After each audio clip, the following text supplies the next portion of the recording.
Beware, tonight's descent is unlike any other.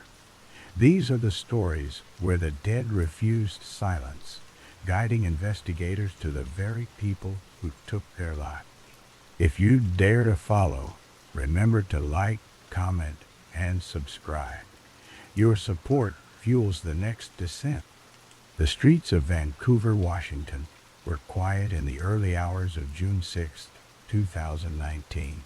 The kind of stillness that cloaked the small city just across the Columbia River from Portland. Nikki Kuhnhausen, a 17-year-old transgender teen with a bright smile and a love for Nicki Minaj, slipped out of her friend's apartment on Evergreen Highway, her heart racing with the thrill of a new connection. She'd met a man earlier that night, a 25-year-old named David Bogdanoff, while wandering downtown Vancouver. Their brief encounter on Main Street had sparked something, enough for her to want to see him again. Nikki, who dreamed of becoming a makeup artist and idolized bold, confident women, felt a rush of excitement as she stepped into the cool morning air. She didn't have her own phone, but she borrowed her friend Taylor's, logging into her Snapchat to send David a message with the address where she was staying. Around 5 a.m., she returned to the apartment, wearing a man's coat and clutching a bottle of vodka, her laughter echoing as she told her friends about the older Russian guy she'd met. But the joy was fleeting. She left again, telling her friends she was meeting him one more time, and stepped into the dawn, unaware that she'd never returned. Nikki had always been unapologetically herself. From a young age, she knew she was transgender, embracing her identity with a confidence that drew people to her. Her long hair, carefully styled with extensions, and her flair for makeup made her stand out, even in middle school, where the cheerleaders adored her for her skills with eyeliner and lipstick. She was just Nikki.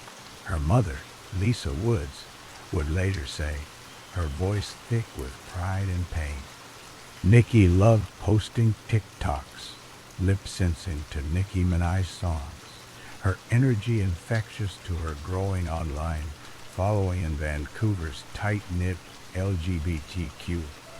But that night, as she walked toward David's van, she was alone, vulnerable without a phone to call for help. David had picked her up, just as they'd planned, and they drove to his brother's house, parking in the driveway to talk.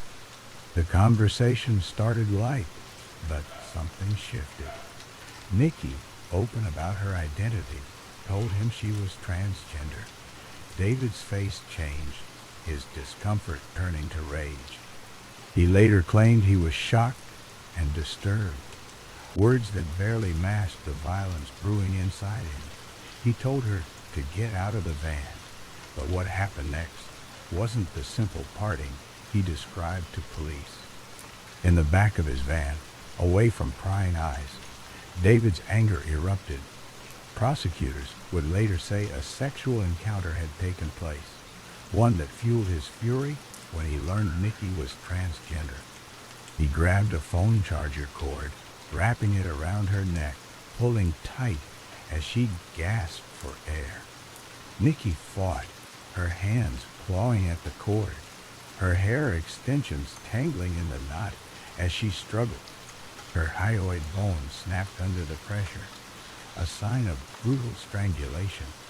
When her body went limp, David drove to Larch Mountain, a remote, wooded area, 25 miles northeast of Vancouver, where the dense forest and steep embankments hid secrets well. He dumped her body off a logging road, scattering her jewelry and clothing among the trees, leaving her to the elements. Animals would later disturb the scene, carrying bones and belongings across the rugged terrain. David thought he'd covered his tracks, driving back to Vancouver as if nothing had happened, but Nikki's absence was already ringing alarms. Lisa Woods knew something was wrong when Nikki didn't call. It wasn't like her daughter to go silent. She always checked in, her voice bright even on tough days. On June 10, Lisa reported her missing, her gut telling her this wasn't just a teenager staying out late. Vancouver police began investigating, but the trail seemed cold. Nikki's friends told detectives about the man she'd met, the older Russian guy she'd mentioned, but without a name or a phone number. They had little to go on.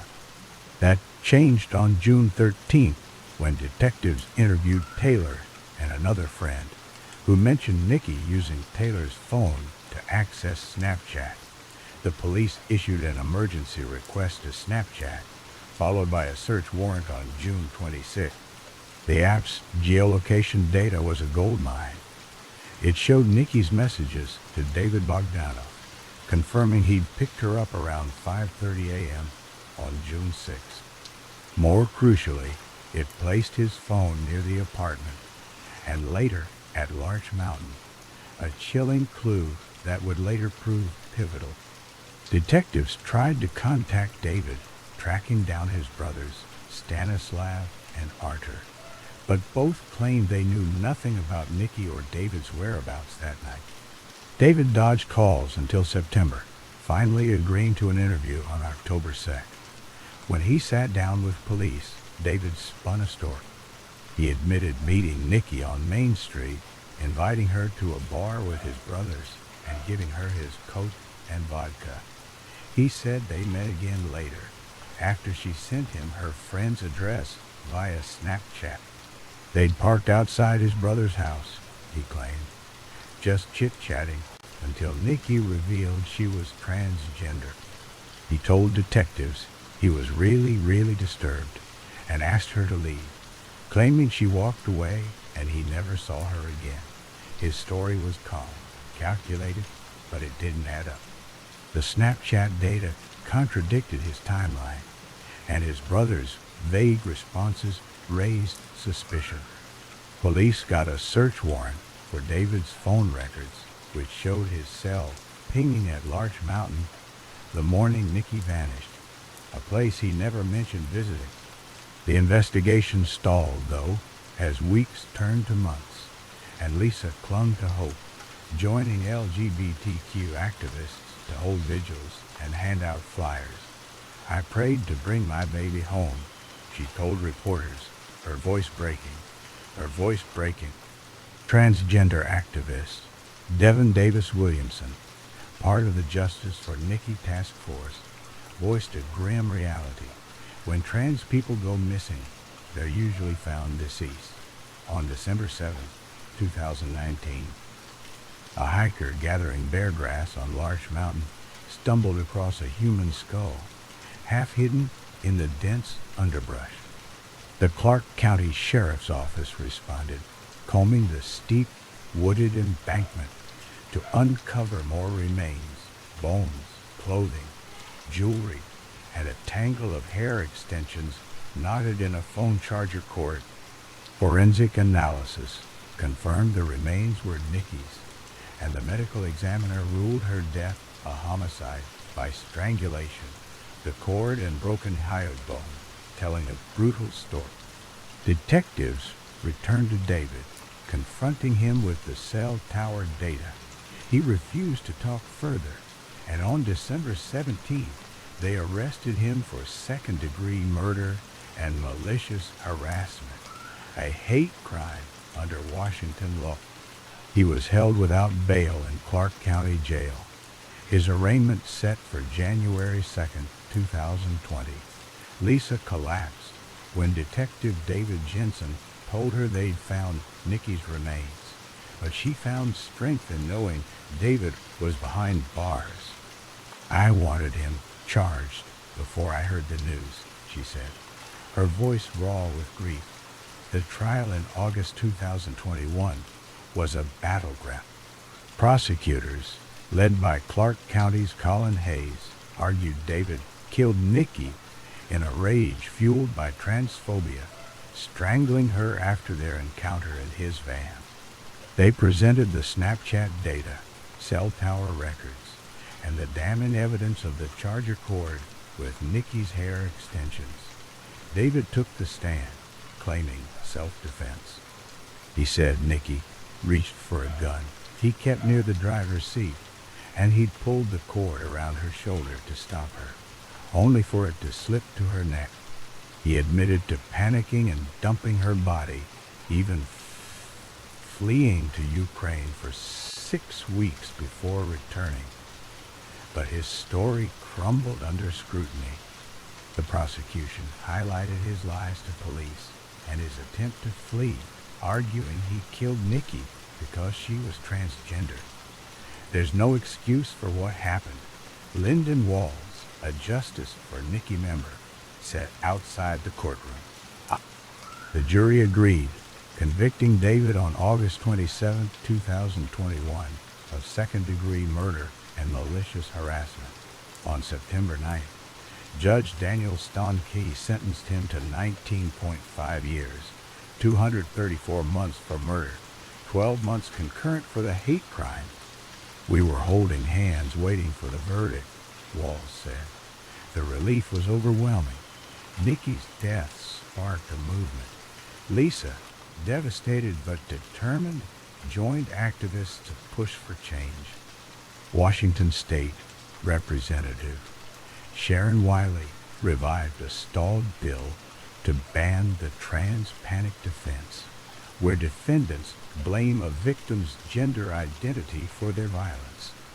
Inspired by Nikki's case, the bill, dubbed Nikki's Law, passed in March 2020, making Washington the 10th state to outlaw the defense.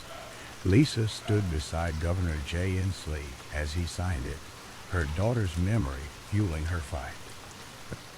I don't want anyone to think it's okay to murder someone because of their gender.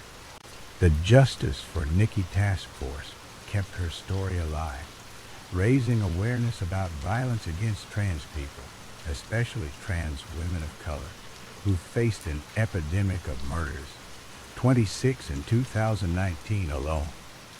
According to the National Center for Transgender Equality, Nikki's TikToks, her vibrant selfies, and her unapologetic spirit became a rallying cry, her online presence a haunting reminder of the life cut short.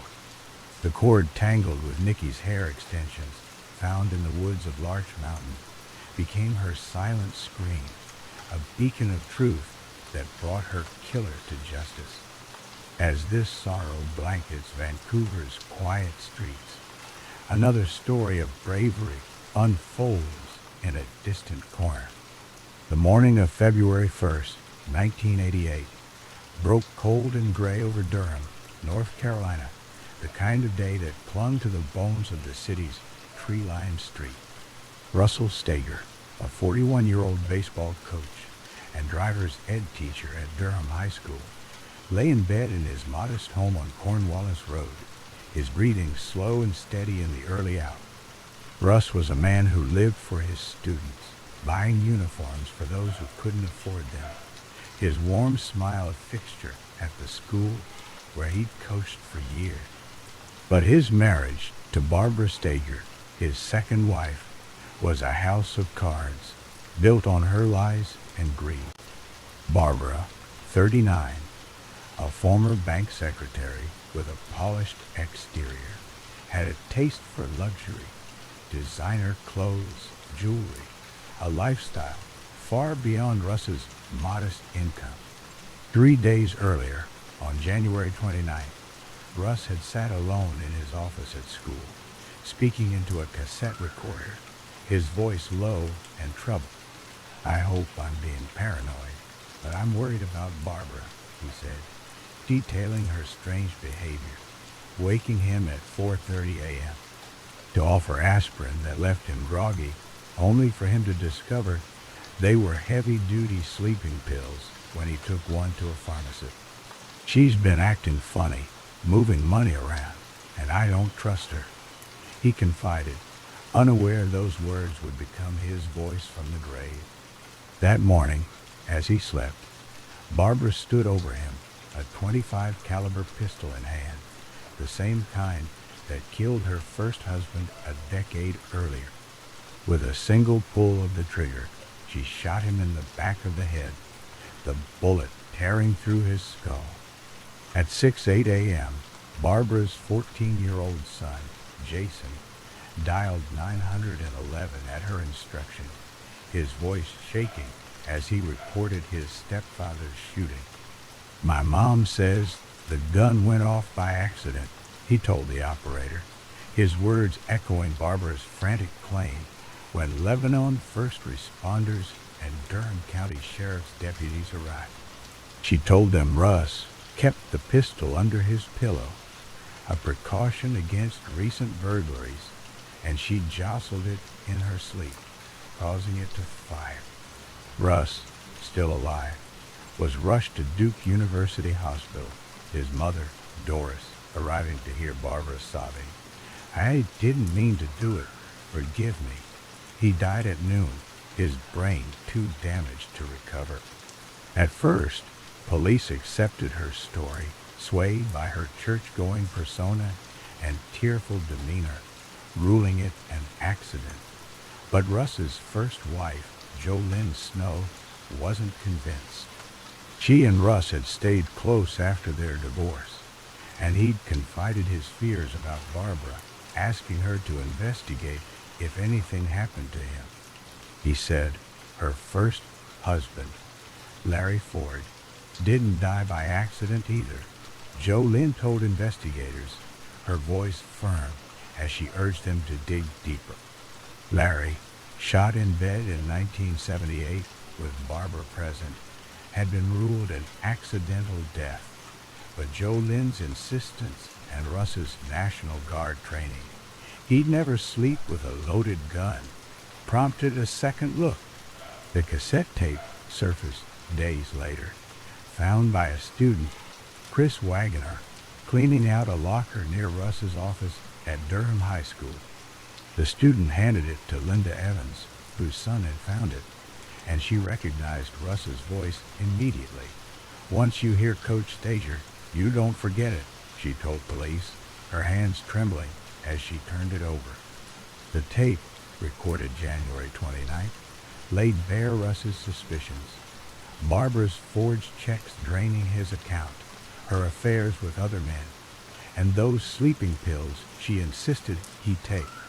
"She's been rooting around my side of the bed, looking for them," he said, his voice heavy with unease.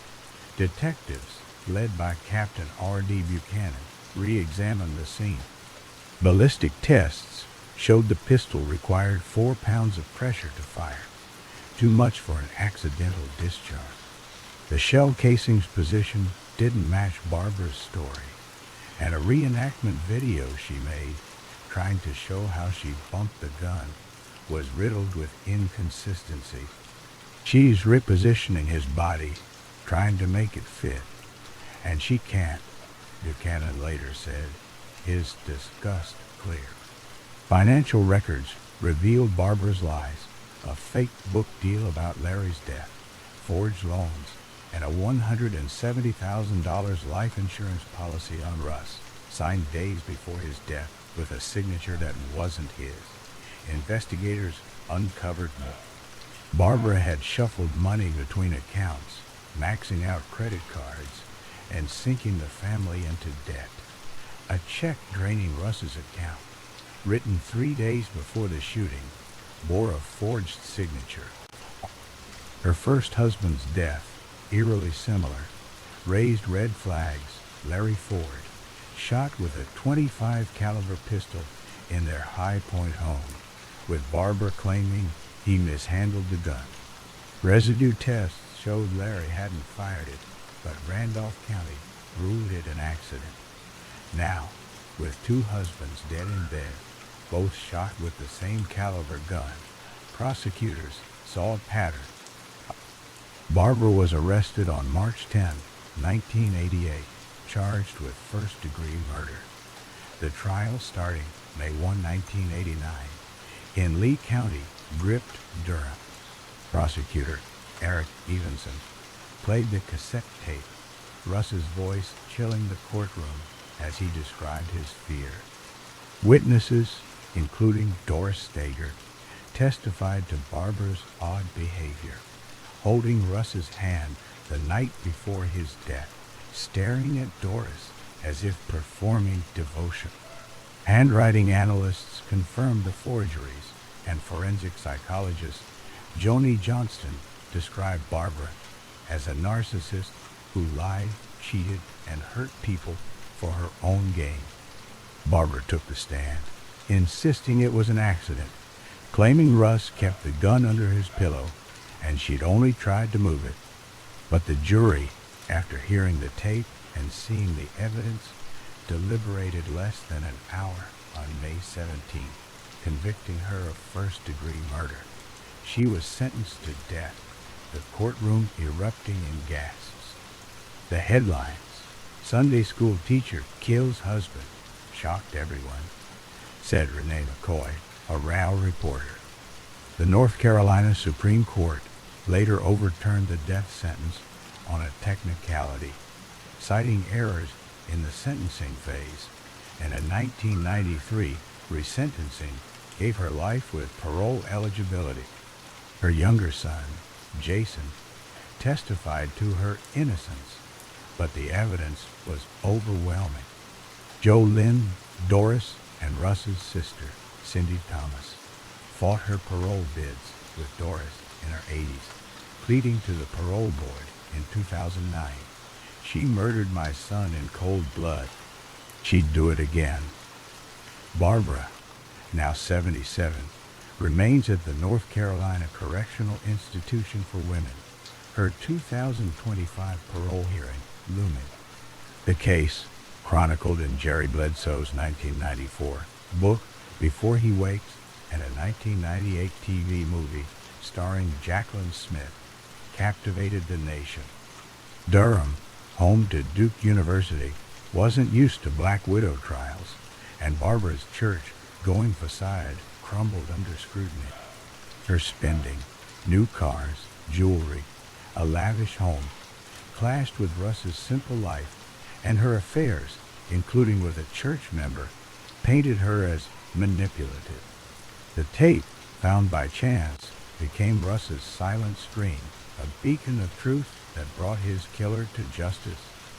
Jo Lynn, haunted by her promise to Russ, pushed for answers about Larry Ford's death, but no charges were filed.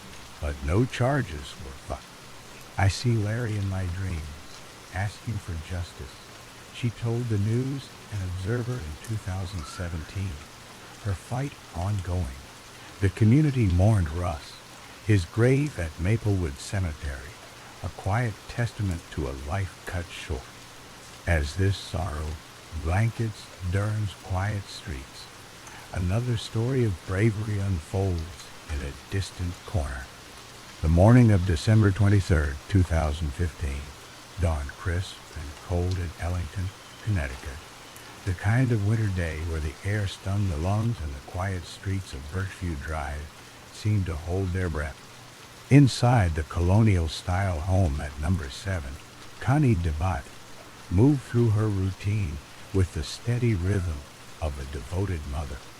At 39, she was the heart of her family, a pharmaceutical sales representative who brought warmth to everyone she met. Her 2 young sons, RJ and Connor, ages 9 and 6, were her world, and she'd kiss them goodbye as her husband, Richard, dropped them off at school around 8:10 a.m. Connie, wearing her Fitbit tracker clipped to her waist, headed to the Indian Valley YMCA for her morning spin class, her sneakers squeaking on the gym floor as she pedaled through the workout. She was back home by 9:18 a.m., her Fitbit logging her steps as she moved through the kitchen, maybe grabbing a glass of water or tidying up before her day fully began. Unbeknownst to her, Richard, a 40-year-old computer technician, was unraveling a plan that would shatter their seemingly idyllic life. Richard had told police a wild story when he called 911 at 10:11 a.m. That morning, his voice frantic as he, reported a home invasion. He claimed he'd left for work around 8:30, but turned back after forgetting his laptop, only to find a masked man, 6'2", dressed in camouflage, with a voice like Vin Diesel, rummaging through Connie's jewelry upstairs. Rummaging through Connie's jewelry. Richard said he heard the garage door open, signaling Connie's return, and shouted for her to run. Instead, he claimed she fled to the basement, the intruder chasing her down. 2 gunshots rang out, Richard said, one to Connie's abdomen, another to her head, fired from a .357 Magnum he'd bought 2 months earlier, but never used. The intruder then allegedly tied Richard to a folding chair in the kitchen with zip ties, slashed at him with a knife, and fled after Richard burned him with a propane torch. When police arrived, they found Richard on the kitchen floor, one arm and one leg loosely bound, his wounds superficial, a shallow cut on his arm, nothing more. Downstairs, Connie lay dead in the basement's far corner, blood pooling from the bullet wounds, her Fitbit still clipped to her waist, silently recording her final moments. The scene didn't sit right with the Connecticut State Police. The house showed no signs of forced entry, no stolen jewelry, no missing cash from a wallet found in the backyard. A police K-9, trained to track intruders, kept circling back to Richard, ignoring any scent of an outsider. Detectives dug deeper, pulling data from the couple's alarm system, cell phones, and Connie's Fitbit. What they found unraveled Richard's story.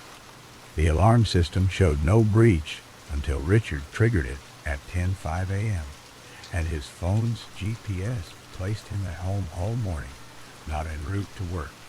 Connie's Fitbit told an even clearer tale.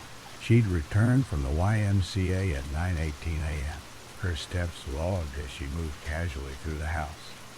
9:27 a.m., 9:40 a.m., up until 10:05 a.m., up until 10:05 a.m. Nearly an hour after Richard claimed she'd been shot. Her movements showed no frantic running, no struggle, just the steady pace of a woman unaware of danger. Emails and Facebook messages added another layer. Richard had been having an affair with Sarah Ganser, a childhood friend, now pregnant with his child, due in 8 weeks. He'd texted Sarah the night before, calling her my little love nugget, promising to see her soon. Prosecutors believed Richard saw Connie as an obstacle to his new life, his motive rooted in a desire to escape the consequences of his infidelity. The investigation stretched over a year, with police meticulously piecing together digital evidence. They found no trace of the intruder Richard described, no fingerprints, no DNA, no footprints in the snowy yard. Unknown DNA was present in the house, on the gun, the safe, the closet door, but it didn't match any known suspect, and a house cleaner's vague sighting of a dark green figure near the property was dismissed as possibly a deer. Richard's story grew shakier under scrutiny.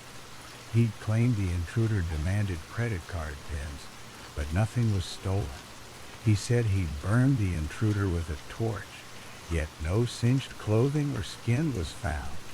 By April 2017, police arrested Richard for murder, tampering with evidence, and making false statements, charging him with staging the scene to cover his crime.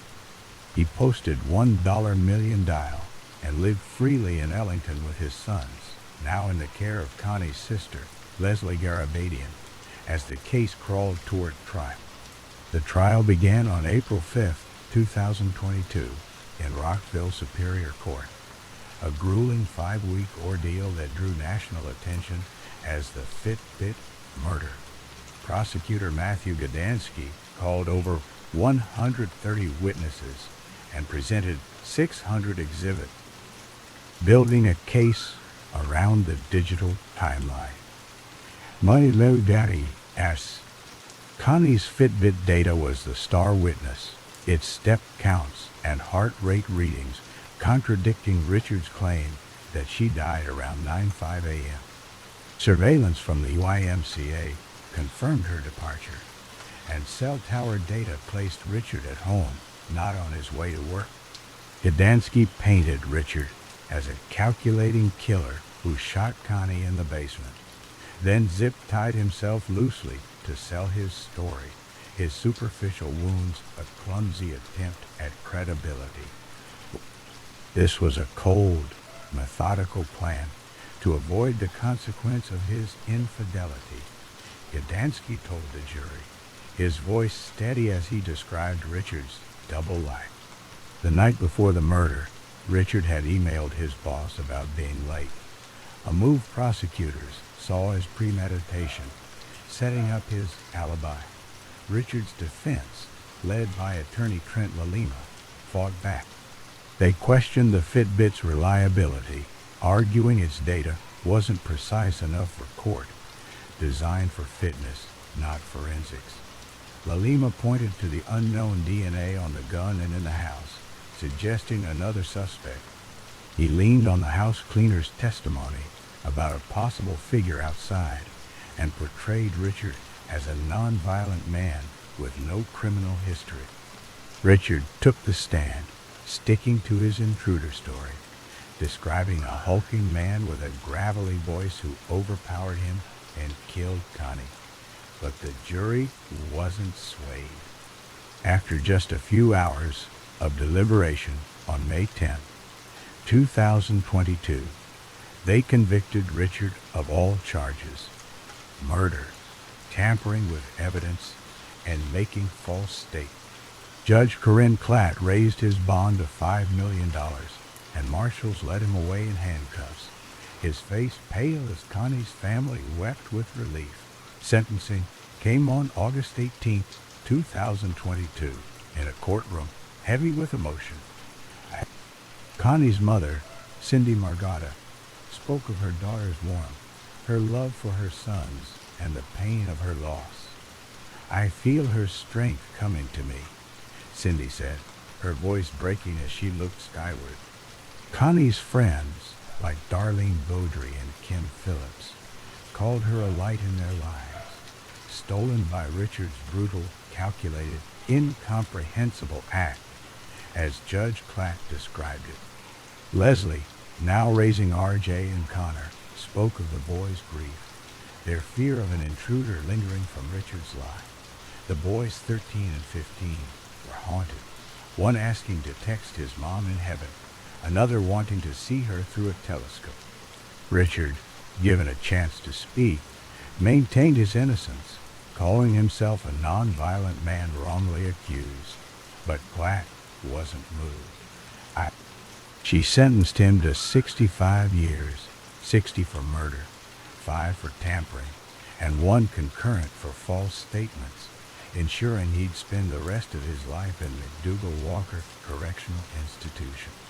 The world is truly a lesser place without Connie, she said, her words echoing through the courtroom.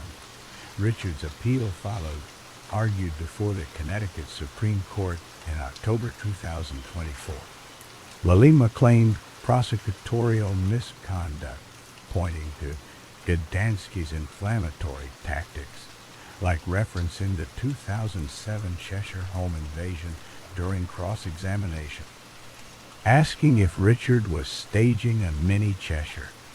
The court agreed Gdansky overstepped, citing 4 instances of misconduct, including calling the jury gullible in closing arguments and failing to disclose a witness's testimony. But in a 6-0 ruling on March 11, 2025, the justices upheld the conviction, finding the state's case bolstered by the Fitbit cell data and Richard's inconsistent story too strong to overturn. The evidence was overwhelming, Justice Joan Alexander wrote, dismissing the defense's claim that the Fitbit was unreliable. Lalima vowed to fight on, but for Connie's family, the ruling was closure. Her sister filed a wrongful death lawsuit in 2017, seeking $70,000 Richard had taken from Connie's estate, a final act to reclaim what he'd stolen. Ellington felt lighter after the sentencing, the town's 16,000 residents relieved to close a chapter that had haunted them for nearly 7 years. At the Chuck Wagon restaurant, locals like Frank and Carmen Ingersoll spoke of justice, though they mourned Connie's absence. Her grave, marked with a simple stone, stood as a reminder of a life cut short. Connie's Fitbit, its data meticulously charting her final steps, became her silent scream, a beacon of truth that brought her killer to justice. As this sorrow blankets Ellington's quiet streets, another story of bravery unfolds in a distant corner. The afternoon sun filtered through the blinds of Karen Navarro's small San Jose home on September 8, 2018, casting thin shadows across the dining room table where she sat, her life ticking away in quiet routine. At 67, Karen was a private woman, a pharmacy technician who'd worked at Valley Medical Center for over 40 years, her days filled with the steady hum of pushing medicine carts through hospital corridors. She lived alone on Mabry Road, a few blocks from her 90-year-old stepfather, Anthony Aiello, and her 92-year-old mother, Adele, in a neighborhood of modest bungalows and neatly trimmed lawns. Karen's life was simple. She liked her ponytail, her routine, and the Fitbit Alta HR she'd started wearing on her left wrist 2 weeks earlier to track her steps. Around 3 p.m., Anthony pulled up in his silver Chrysler, a homemade pizza and biscotti in hand, a gesture he'd made before as a doting stepfather.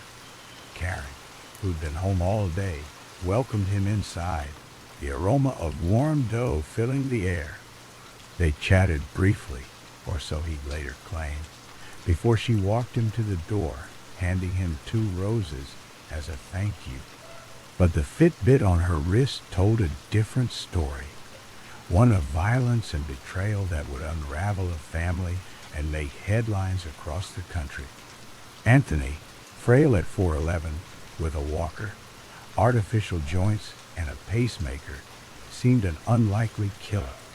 His hands, gnarled by arthritis from years as a deli butcher, struggled with simple tasks, and he bled easily from blood thinners, his wife often bandaging his nicks. Yet, as he stood in Karen's kitchen, something snapped. The San Jose police would later say her Fitbit recorded a heart rate spike at 3:20 p.m., a surge of fear or pain as Anthony, according to prosecutors, attacked her. He grabbed a kitchen knife, slashing her neck and striking her head with a force that left 12 gaping wounds, fracturing her skull. Blood spattered the kitchen. A slice of uneaten pizza fell to the floor, and Karen's body slumped in a dining room chair, the knife placed in her right hand to suggest suicide. Her heart rate slowed rapidly, stopping at 3:28 p.m., the Fitbit's data frozen in time. Surveillance footage from a neighbor's camera showed Anthony's car still in her driveway at 3:33 p.m., leaving 2 minutes later, contradicting his claim that he'd left by 3:15 after a peaceful visit. 5 days later, on September 13th, a co-worker, worried when Karen missed work, entered her unlocked home and found her body. The scene was grim, blood on the walls, the pizza strewn on the floor, and Karen's Fitbit still strapped to her wrist, its data sent to a nearby computer. The coroner ruled it a homicide, the multiple wounds ruling out suicide. Detectives, led by Brian Meeker, questioned Anthony and Adele, Karen's only next of kin. Anthony stuck to his story. He'd dropped off food, stayed 15 minutes and left after Karen gave him roses. He even claimed he saw her drive by his house later that day with a passenger. A detailed surveillance footage disproved. When Meeker confronted him with the Fitbit data showing Karen's heart stop while he was there, Anthony called it impossible, insisting she was alive when he left. But the evidence was mounting. Police searched his home, finding blood-stained clothes, a Columbia jacket, and other items in his washroom. Karen's DNA unmistakable in the spatter. The neighbor's camera, combined with the Fitbit's precise timeline, placed Anthony at the scene when Karen died, dismantling his alibi. The investigation leaned heavily on technology, a hallmark of modern policing. Karen's Fitbit Alta HR, designed to track heart rate and steps, had inadvertently captured her final moments, its Bluetooth connection logging data to Fitbit's servers. Detectives obtained a warrant for the records, which showed the heart rate spike at 3:20 p.m., a rapid decline, and a final beat at 3:28 p.m., 5 minutes before Anthony's car left. This wasn't the first time a Fitbit had turned witness. Similar data had helped convict Richard DeBody in Connecticut for his wife's 2015 murder, and it would later aid in solving Molly Tibbetts' case in Iowa. In San Jose, the Fitbit's timeline, paired with video evidence, was very strong. Chief Trial Deputy Michelle Bernhard told reporters, though she declined to elaborate. The police also found no signs of forced entry or theft, and Karen's earlier mention to her mother about a man watching her from across the street didn't lead to another suspect. Anthony, despite his age and frailty, was arrested on September 25, 2018, charged with first-degree murder, and booked into Santa Clara County Jail. The case shocked San Jose's quiet community. Anthony, a widower who'd married Adele after her first husband, Karen's father, died, had no criminal history. Described by his lawyer, Edward Caden, as a lawn gnome with no motive, he seemed an improbable killer. Yet, the evidence was unrelenting. At a preliminary hearing in August 2019, forensic pathologist Dr. Susan Parson testified to the brutality of Karen's wounds, 12 skull fractures and 2 deep neck slashes, with no defensive injuries on her hands or arms, suggesting a swift, overpowering attack. The prosecution, led by Bernhard, argued Anthony staged the scene, placing the knife in Karen's hand to mimic suicide. The defense pushed back, questioning the Fitbit's accuracy, citing studies that suggested heart rate data could be unreliable, especially on a new user like Karen. Caden argued a third person was present, noting Karen's earlier fear of being watched and suggesting Anthony might have found her already dead, getting blood on his clothes in a panic. He pointed to Anthony's physical limitations, his arthritis, his walker, his bleeding issues, calling the idea of him committing such a violent act bizarre. But the blood on his clothes, the Fitbit's timeline, and the surveillance footage were hard to dismiss. He read period at 2 court. Anthony's trial never came. On September 10, 2019, a year after Karen's death, he died in a hospital from health complications, his case unresolved. He'd been too frail to attend his last court date, his body failing under the weight of age and illness. Caden expressed frustration, telling Oxygen.com he believed Anthony was innocent and that the real killer remained free. We're concerned the killer is still out there, he said, insisting the Fitbit data was shaky and the investigation too focused on Anthony. The prosecution, however, stood by their case, with District Attorney Jeff Rosen praising detectives for using technology creatively, from doorbell cameras to fitness trackers, to solve crimes. Karen's death left her mother, Adele, devastated, sitting in court with her walker, her face unreadable as she faced her husband's arrest.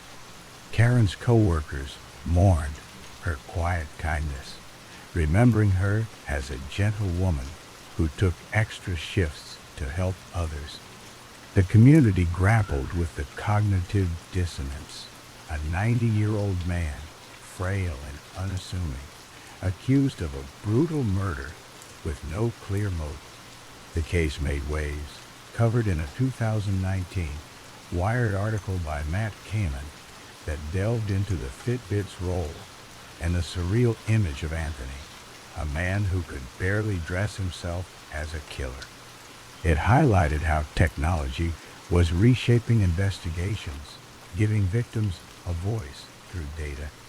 Karen's Fitbit, still ticking as her life ended, became her silent scream, a beacon of truth that pointed to her stepfather's guilt, though justice was cut short by his death.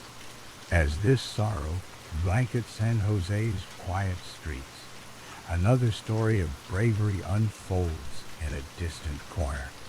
The evening of May 14, 2018, settled over Middlesbrough, England, with a quiet that belied the storm brewing inside the Victorian semi-detached house on the avenue in Linthorpe.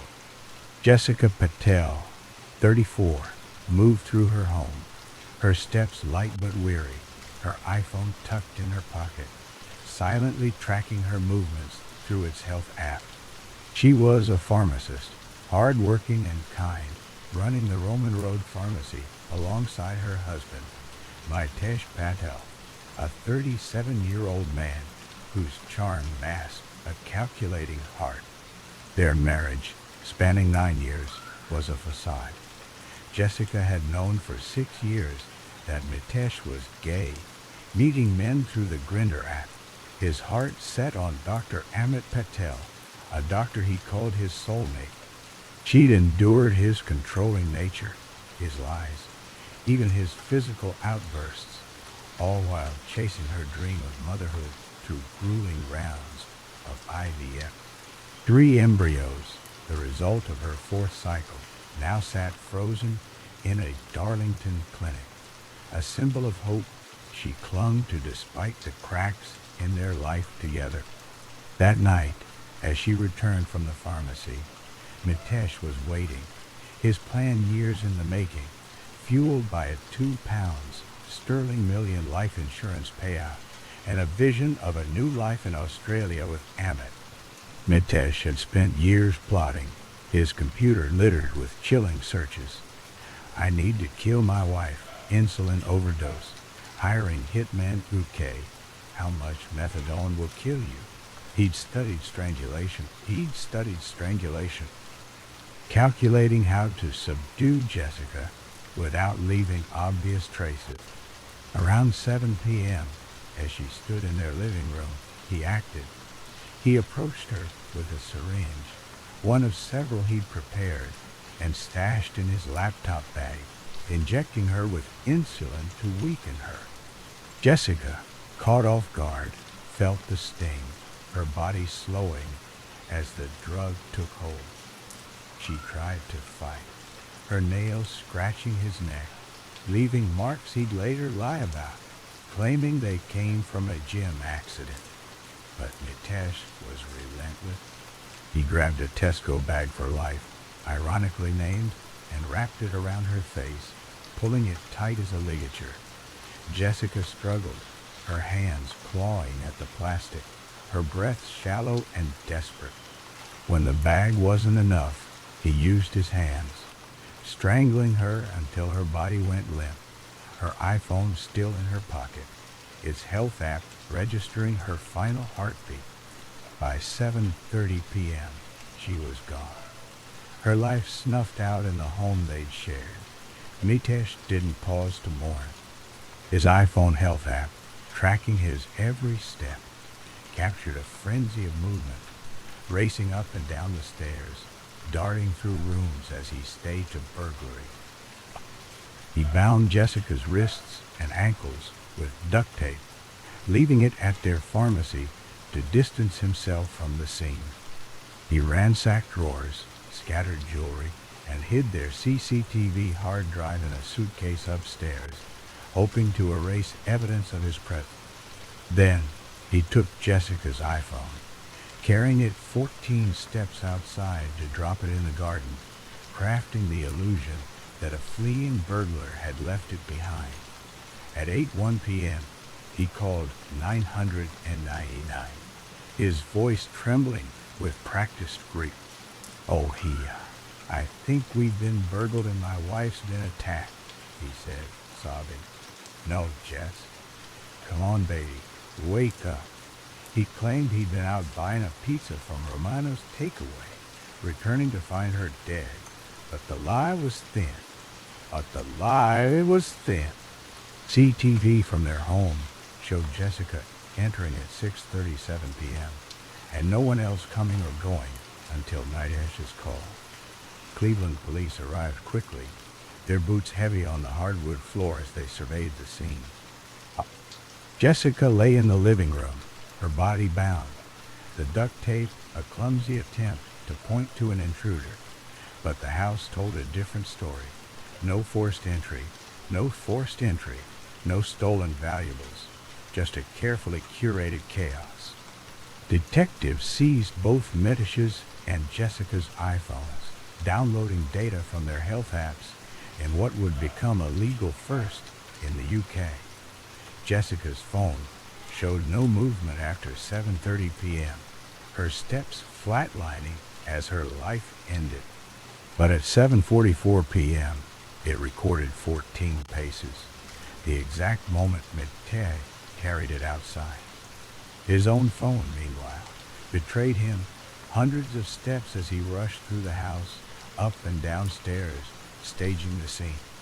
The data was damning, a digital footprint of guilt. Police also found the insulin syringes in his bag, one empty and scratches on his neck that matched Jessica's desperate fight. Messages between Mitesh and Amit, uncovered from 2012 to 2018, revealed his plan. "You know this plan. Do you think we will succeed?" He'd asked Amit days before the murder during a FaceTime call from the Canary Islands. The investigation moved swiftly. Mitesh was arrested on May 19th, charged with murder, and held without bail. Detectives interviewed Amit, who'd been in contact with Mitesh but claimed no knowledge of the plot, his role limited to that of a witness. Jessica's family, especially her sister Meinl, was shattered but not surprised. Meinl later told the BBC she'd seen less of Jessica after Mitesh moved them to Middlesbrough, isolating her from her Yorkshire and Midlands roots. "It was strategic," Meinl said, her voice heavy with hindsight. He made sure she had no one. Jessica had confided in Meinl 3 months before her death, saying Mitesh had put his hands around her neck, hurting her. She'd visited a GP for anxiety, but no one asked if she was being abused, a missed chance that haunted her family. A 2020 domestic homicide review by Middlesbrough Community Safety Partnership called her murder an honor killing, suggesting Mitesh saw killing Jessica as the only way to leave their marriage while preserving his image in their strict Hindu community. Etilan Idir Sifti community. The trial began on November 13, 2018, at Teesside Crown Court, a 3-week ordeal that peeled back the layers of Mitesh's deception. Prosecutor Nicholas Campbell, QC, laid out the case, Matesh had married Jessica as a cover for his sexuality, using her to maintain appearances while pursuing men. She'd gone through 3 failed IVF cycles, unaware he was taking drugs to stifle his sperm count, sabotaging her dream of motherhood. The 4th cycle produced 3 embryos, and with them secured, Mitesh saw no further use for her. Campbell presented the iPhone health app data, showing Mitesh's frantic movements against Jessica's stillness, and highlighted his chilling searches. Plot to kill my wife. Do I need a co-conspirator? The CCTV footage showed no intruders. Only Jessica's final entry. Mitesh took the stand, admitting he should never have married her, claiming he panicked and didn't try CPR because he lost his bearings. Campbell fired back. You weren't going to waste your time trying to revive the dead. Were you? Jessica's DNA under Mitesh's fingernails sealed his fate. She'd fought, scratching him as she died. On December 4th, after just 2 hours and 50 minutes of deliberation, the jury convicted Mitesh of murder. The next day, Justice James Goss sentenced him to life with a minimum of 30 years, calling him a selfish, controlling, persistent liar with no remorse. Jessica's family spoke through tears. Her sister Divya, reading a statement, said, "The cruel reality is she suffered, knowing her killer as he ended her life. We know she'll rest in heaven while you rot in hell." Her father, Jay, felt he'd failed his late wife's promise to protect their daughters. The courtroom was heavy with grief, but also relief. Justice had been served. Outside, Milo spoke to reporters, her voice steady. He deceived us all, but Jessica's truth came out. The case, featured in a 2021 documentary, Countdown to Murder, and a 2019 Wired article, became a landmark for its use of wearable tech, echoing the Fitbit cases of Connie DeBott and Karen Navarre. Jessica's family pushed for change, supporting the Domestic Homicide Review's call for better training to spot abuse. Her pharmacy colleagues remembered her as a beautiful soul, her kindness a stark contrast to Mitesh's cruelty. The £2 sterling million he stood to gain now sat untouched, his dreams of Australia with Amit crushed. Jessica's frozen embryos remained in Darlington, a poignant reminder of her unfulfilled hope. Her iPhone, its health app, capturing those final 14 steps, became her silent scream, a beacon of truth that brought her killer to justice. As this sorrow blankets Middlesbrough's quiet streets, another story of bravery unfolds in a distant corner. The night of October 7, 2000, wrapped the small Tasmanian town of Launceston in a quiet chill, the kind that settled into the bones of its 100,000 residents. David Crawford, a 72-year-old widower, lay asleep in his modest home on Elfin Road, his dual-chamber pacemaker humming softly beneath his chest, a device implanted just 2 months earlier to manage his complete heart block. The small box, no bigger than a pocket watch, sent steady electrical pulses to keep his heart beating, its internal clock meticulously logging every rhythm. David, a retired mechanic who loved tinkering with cars and tending his garden, had no reason to suspect danger as he drifted into sleep. But outside, in the darkness, his 19-year-old son, Ivan John Jones, crept toward the house, his mind set on robbery, his heart hardened by a growing rift with his father. Ivan, who'd moved out after clashing with David over money and his aimless lifestyle, needed cash, and he knew where to find it. David's small safe, tucked in the bedroom closet. Around 4:40 a.m., Ivan slipped inside, his boots silent on the worn carpet. The house was still, save for the faint ticking of a clock in the living room. David's pacemaker recorded a sudden spike in his heart, right at 4:43 a.m., a jolt of adrenaline as he woke to the sound of footsteps.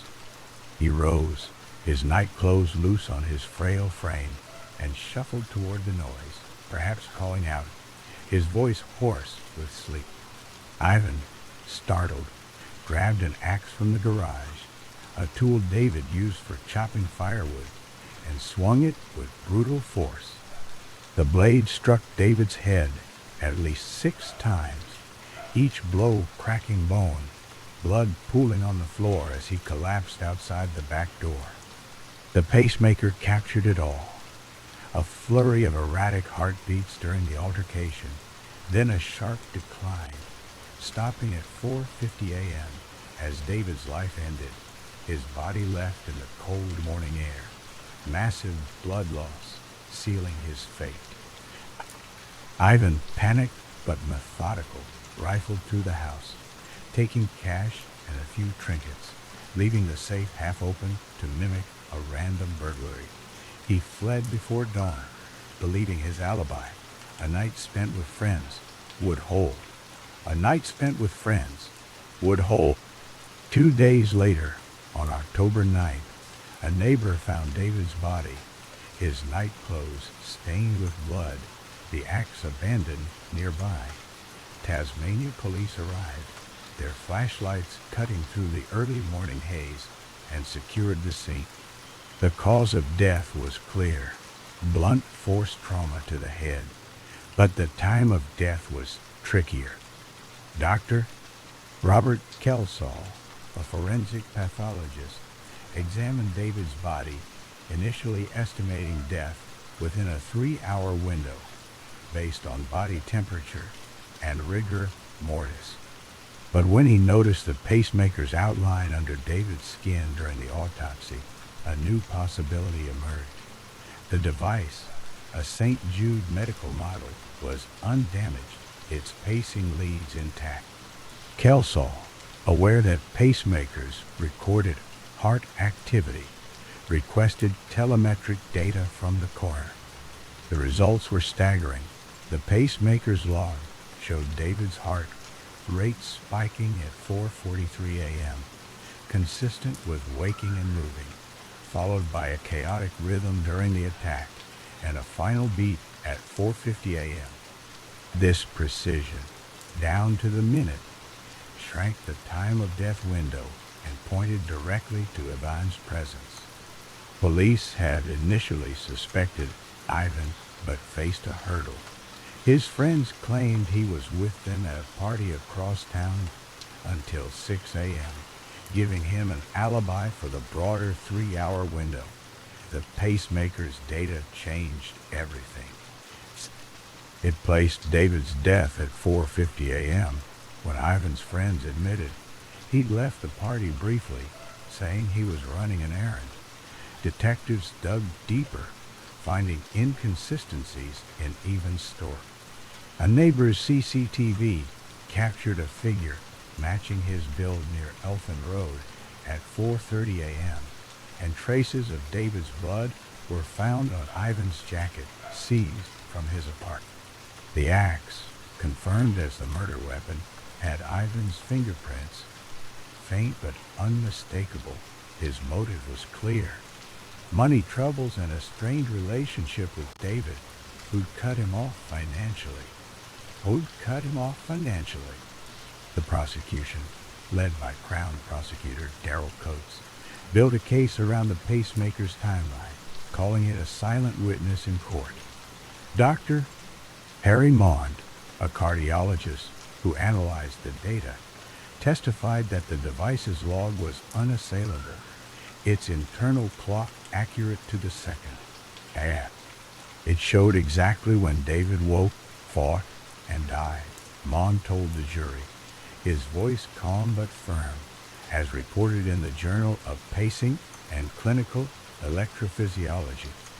Ivan's trial in the Tasmanian Supreme Court in 2001 was a media frenzy, dubbed the pacemaker murder by local papers.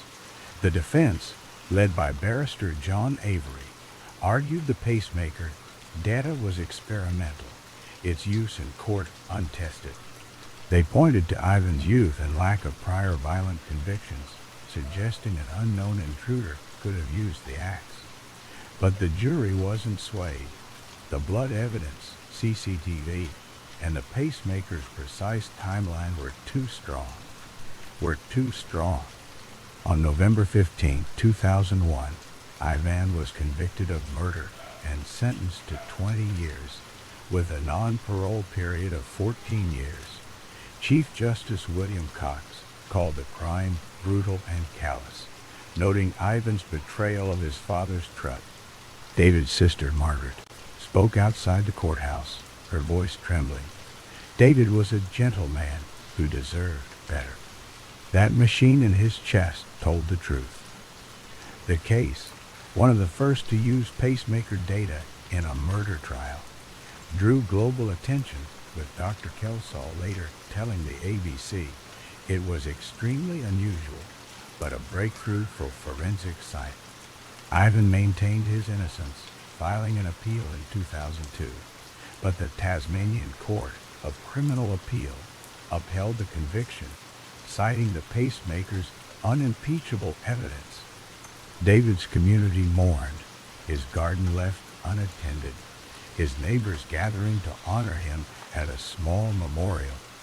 The case, detailed in a 2003 Sydney Morning Herald article, marked a turning point in forensic technology, with experts like Dr. Mon noting its potential to revolutionize investigation. Ivan served his sentence at Risdon Prison, released in 2014, his life forever marked by the crime. David's pacemaker, meant to save his life, became his silent scream, a beacon of truth that brought his killer to justice. As this sorrow blankets Launceston's quiet streets, another story of bravery unfolds in a distant corner. The wind howled through the rugged cliffs of Arthur's Seat, an ancient volcanic hill looming over Edinburgh, Scotland, on the evening of September 2, 2021. Fawzia Javed, a 31-year-old employment lawyer from Leeds, climbed the rocky path with her husband, Kashif Anwar, her breath visible in the cool air. At 17 weeks pregnant, she moved carefully, her steps cautious on the uneven terrain, her heart heavy with the weight of a marriage unraveling. Fawzia, vibrant and independent, had built a life of purpose, her career thriving, her bonds with her parents, Yasmin and Mohammed, unbreakable. But her marriage to Kashif, a 27-year-old optical assistant, had turned dark almost immediately after their December 2020 wedding. His charm had faded, replaced by control and violence, smothering her with a pillow, knocking her unconscious, even punching her stomach weeks into her pregnancy. She'd confided in her mother, whispering her plan to leave him, to reclaim her life. That night, on what was meant to be a romantic 4-night trip to Edinburgh, Fawzia agreed to the Sunset Hike despite her fear of heights, hoping perhaps for a moment of peace. Instead, Kashif led her to a secluded ledge, 50 feet above the rocky slope below, his intentions far from love. As they stood on the cliff, the city's lights twinkling in the distance, Kashif's demeanor shifted. Fawzia, sensing danger, told him she wanted a divorce, her voice steady despite the fear creeping in. His face darkened, jealousy and rage boiling over. He'd resented her independence, her refusal to bend to his family's expectations of a submissive wife. In a secret recording she'd made weeks earlier, he'd sneered, "Stop acting like a British woman," demanding she cut ties with her friends and family. Now, alone on the cliff, he saw his chance to end her defiance. Without warning, he grabbed her, his hands forceful, and shoved her over the edge. Faurzia plummeted 50 feet, her body crashing onto the rocky hillside, bones fracturing, her head bleeding from the impact. Miraculously, she was still alive, her will to survive stronger than the pain, as Kashif scrambled down to her, perhaps to ensure she was dead. A hill walker named Danya Rafik, 24, heard her screams and rushed to her side. "Don't let my husband near me," Faurzia gasped, her voice weak but clear. "He pushed me." Police Constable Rhiannon Clutton arrived moments later, kneeling beside her. "He pushed me," Faurzia repeated, her words a desperate plea as she slipped in and out of consciousness. "I told him I wanted to end it." Her heart gave out at 10:18 p.m., her unborn child lost with her, but her dying words echoed like a beacon. Kashif, standing nearby, spun a frantic story for the emergency responders. He claimed they'd both tripped while taking a selfie, insisting he'd caught himself while Faurzia fell. He begged bystanders to call 999, claiming he had no phone, his voice laced with feigned panic. But his composure cracked when PC Sean Henderson informed him of Faurzia's death in the early hours of September 30th. "I know how this looks," he muttered, his voice calm, almost detached.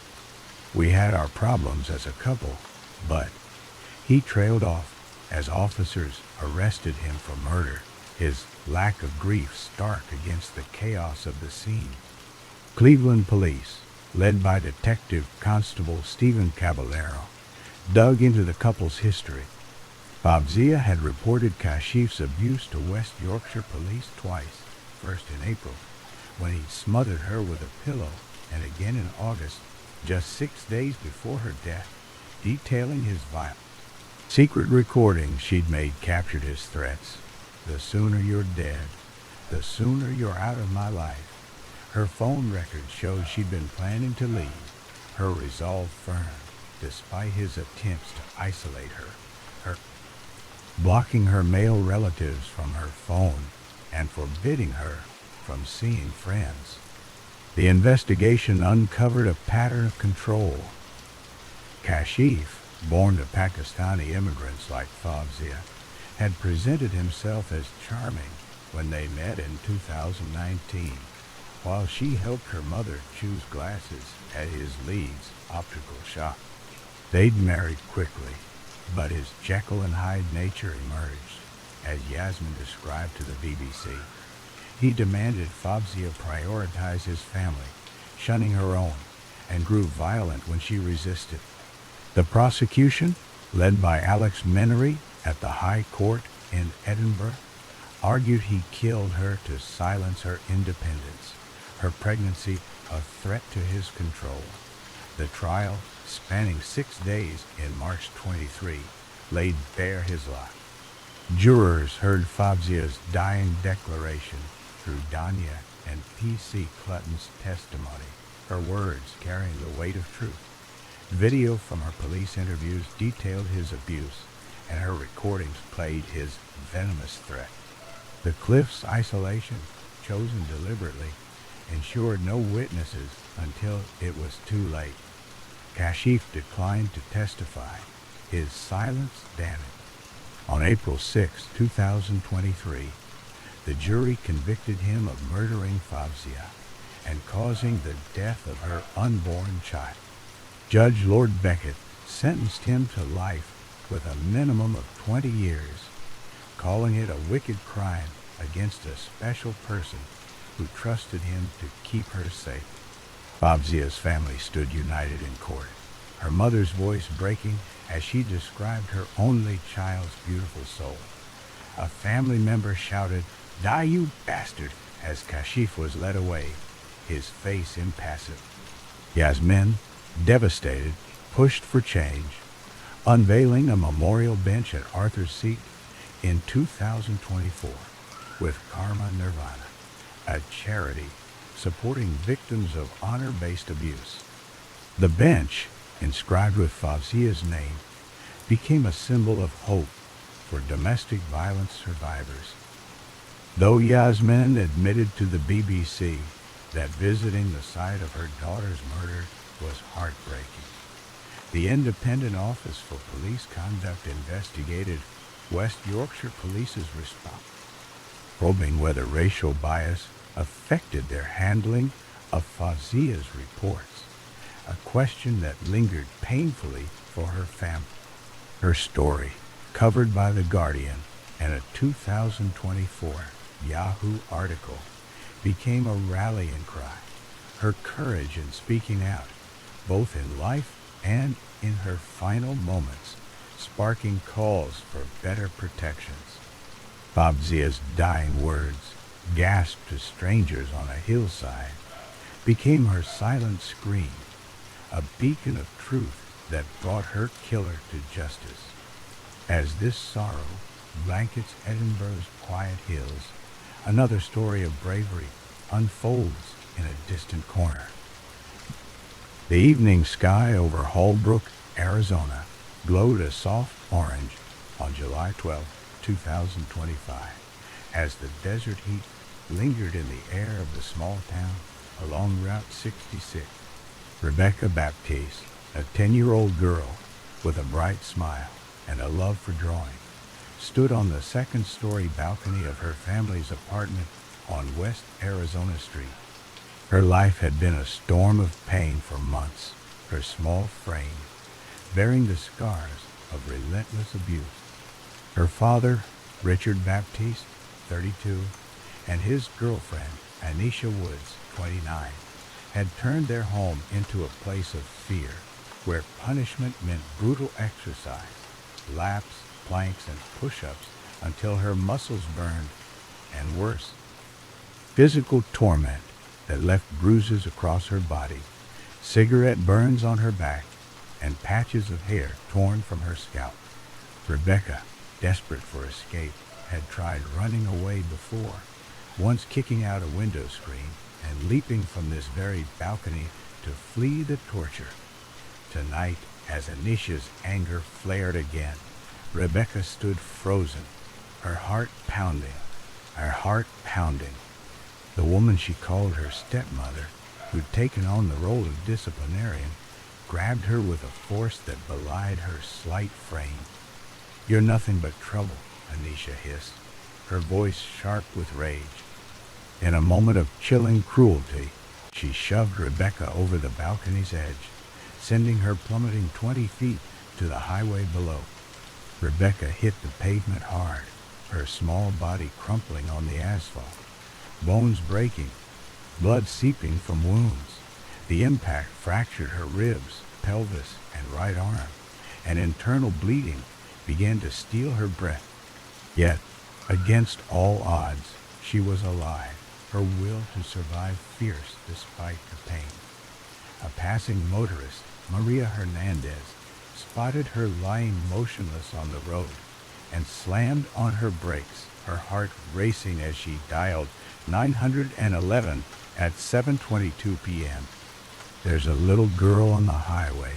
She's hurt bad," Maria said, her voice trembling as she knelt beside Rebecca. The girl's eyes fluttered open, her breath shallow but determined.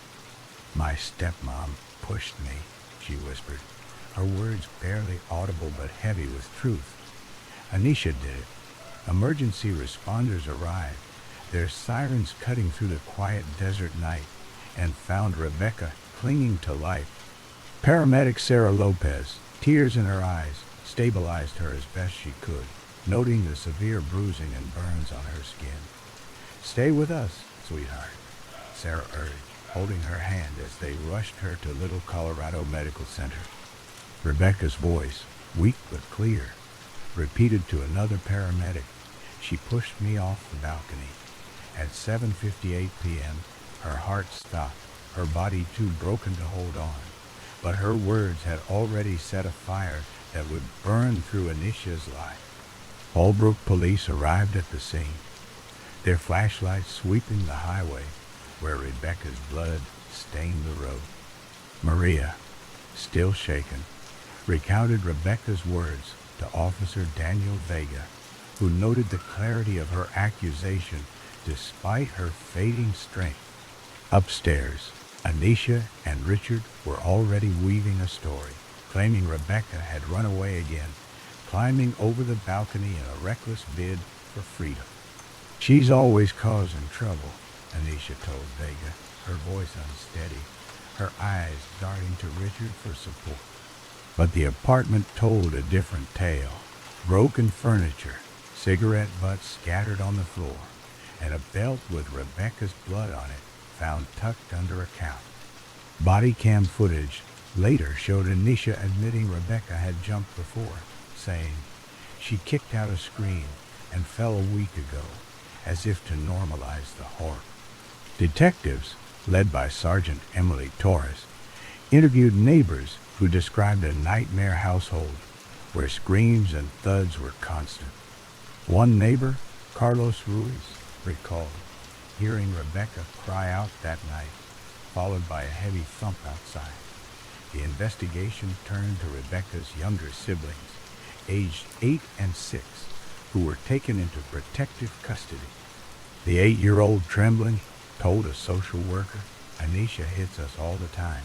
She got mad at Rebecca for talking back." The case moved swiftly. Rebecca's autopsy, conducted by Dr.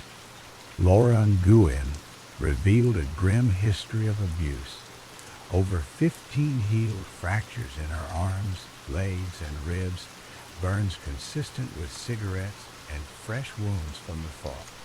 The cause of death was internal bleeding from blunt force trauma, with the fall ruled as the fatal event. Prosecutors, led by Navajo County Attorney Laura Smith, charged Anisha Woods and Richard Baptiste with first-degree murder and child abuse on July 15, 2025. Richard, though not present during the push, was charged for enabling the abuse, his inaction as damning as Anisha's actions. The siblings' testimony painted a chilling picture. Anisha forced them into punishment exercises for hours, and Richard did nothing to stop her. At the preliminary hearing in August 2025, Maria and Sarah testified to Rebecca's dying declaration, their voices breaking as they recounted her words. She knew who hurt her, Sarah told the court, her hands clenched. She wanted us to know. Anisha's defense, led by attorney Mark Jensen, argued Rebecca's history of running away suggested an accidental fall. But the jury saw through it. The belt, the burns, and the siblings' fear were undeniable. The trial, held in Navajo County Superior Court in October 2025, gripped Holbrook. Prosecutor Smith presented Rebecca's medical records, showing months of untreated injuries, and played body cam footage of Anisha's shifting story. The siblings, testifying via video to spare them trauma, described Anisha's rage and Richard's silence. She hated Rebecca most, the 6-year-old said, her voice small but clear. The defense called a psychologist to claim Anisha suffered from stress-induced psychosis, but the jury wasn't swayed. Rebecca's dying words, corroborated by physical evidence, were too powerful.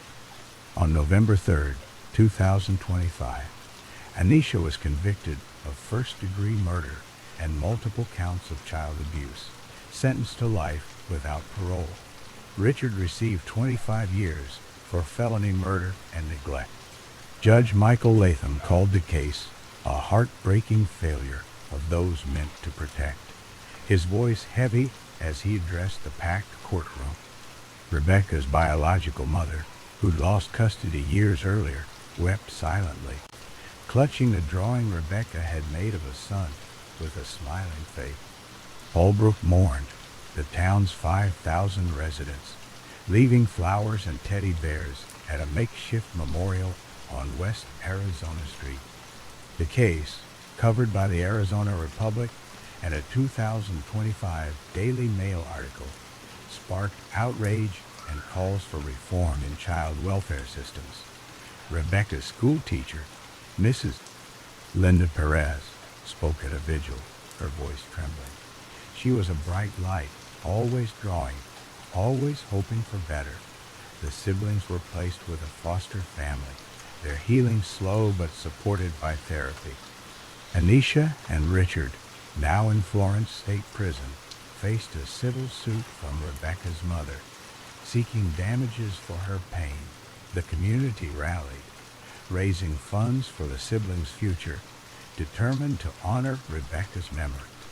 Her dying words, gasped on a highway under a fading sunset, became her silent scream, a beacon of truth that brought her killers to justice. As this sorrow blankets Holbrook's quiet streets, another story of bravery unfolds in a distant corner.